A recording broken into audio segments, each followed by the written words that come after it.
Well, today, President Trump taking his economic pitch to the voters, kicking off his affordability tour in the key swing state of Pennsylvania. So what will he say? White House Press Secretary Karoline Leavitt joins us now live. Karoline, welcome to the program. Good morning.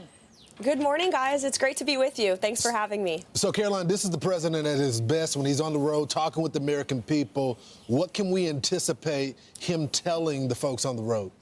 Sure. Well, we greatly look forward to going to Northeast Pennsylvania tonight, and President Trump is going to give a positive, economic-focused speech where he talks about all that he and his team has done to provide bigger paychecks and lower prices for the American people. And don't forget, a year ago, President Trump inherited the worst inflation crisis in modern American history from the Biden administration, and I have watched every single day as President Trump and his tremendous economic team have been working to fix it. And they have through a very simple economic formula, which President Trump will talk about tonight. Number one, tax cuts. Within 6 months, President Trump signed the largest middle-class tax cut in American history. No tax on tips, overtime, Social Security. And you'll hear stories of everyday Americans tonight who will benefit directly from those tax rebates next year. You look at the massive deregulatory effort from President Trump and his team, which is saving American households and small businesses money. And then, of course, unleashing American energy dominance, which is having a direct impact on the Commonwealth of Pennsylvania. And we have seen oil prices down 20%. In 22 states, the average price of gas is less than $2.75 a gallon. Gas prices are at their lowest point in 5 years. This is all thanks to President Trump's economic agenda. There's a lot more work to do, and he'll talk more about that tonight. But this is going to be President Trump's bread and butter issue, focused on the economy. Nobody knows it better than him. Yeah, I think Republicans are hoping that the no tax on tips and all the ways that we're going to save in our taxes come April 15th next year, or whenever the date is, it's still April 15th, that we'll see our paychecks, we'll see more money in our pocketbooks, which will help the Republicans in the midterms. But these Democrats, they are running on the word affordability. I know Donald Trump has said it's a con job because we know that they want to raise taxes on the rich, and the way they're going to do this in free grocery stores and free buses, it's not going to work. But what should Republicans be saying? What should the Republican message be to combat what the Democrats are doing? Well, the Democrats are the greatest con artists in American politics.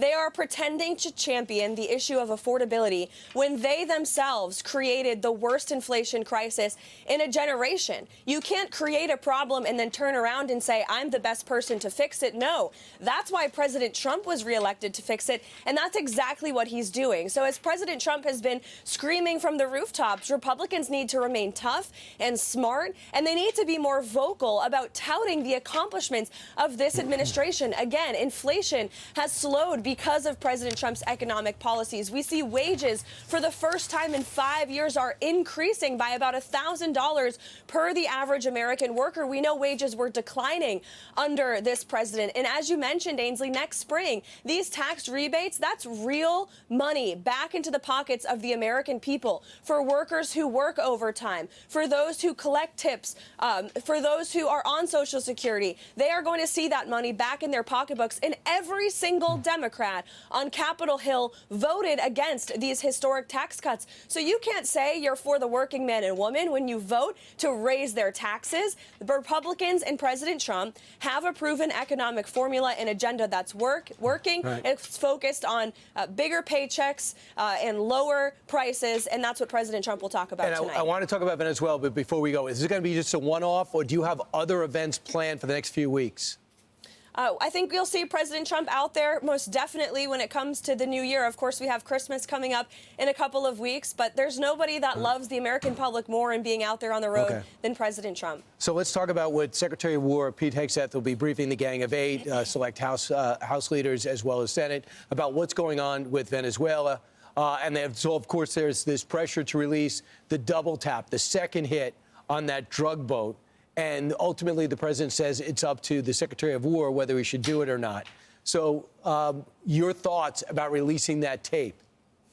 Well, how refreshing that we have a commander-in-chief who trusts our Secretary of War and trusts Pentagon leadership to do the right thing by our warfighters. And I think it speaks to the depravity of the Democrat Party that they have stooped so low. They are attacking our military leadership. They are attacking the brave men and women who conducted these strikes well within the law, following the orders from their commander-in-chief. And let's not forget, these are drug boats. These are narco-terrorists. And in 2024, the GOP platform at the Republican Party convention, written by President Trump and his team, stated that we are going to, quote, demolish foreign drug cartels. President Trump campaigned on this. He is delivering on it. And every time President Trump and Secretary Hegseth and the White House are criticized for blowing up drug boats, we are thinking about Americans like Ann Funder, who lost her 15-year-old son, Weston, to a drug overdose. We are thinking of the hundreds of thousands of Americans across the country who have been riddled by this drug crisis in our own hemisphere, in our own backyard. And I think it's great President Trump is finally paying attention to it and taking strong action. So real quickly, Karoline, there's a report in the Washington Post on Venezuela and Maduro. It says that he's shaken but still standing and plans to wait out Trump. This is what the source close to Maduro revealed. Deep down, they're nervous, but they think nothing will happen. They want to see how far Trump will go. Can they wait out Trump is the question, Karoline. Well, Lawrence, I'm always quite hesitant to believe anything I read in the Washington Post these days. But I will tell you that I believe it's true that Nicolas Maduro is very scared, and he should be.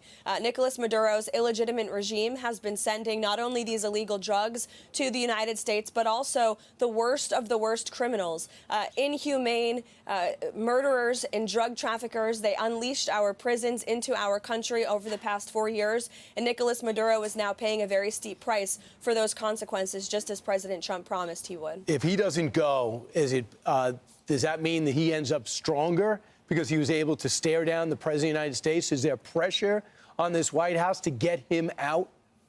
I think there is pressure for President Trump to deliver on what he said he would do, which is to take out the foreign drug cartels, and that's exactly what the president is focused on right now.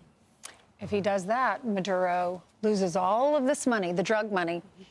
Thank you so much, Karoline, for coming on with us. Want even more Fox News on YouTube? Become a Fox News Patriot today. Click join to find out how.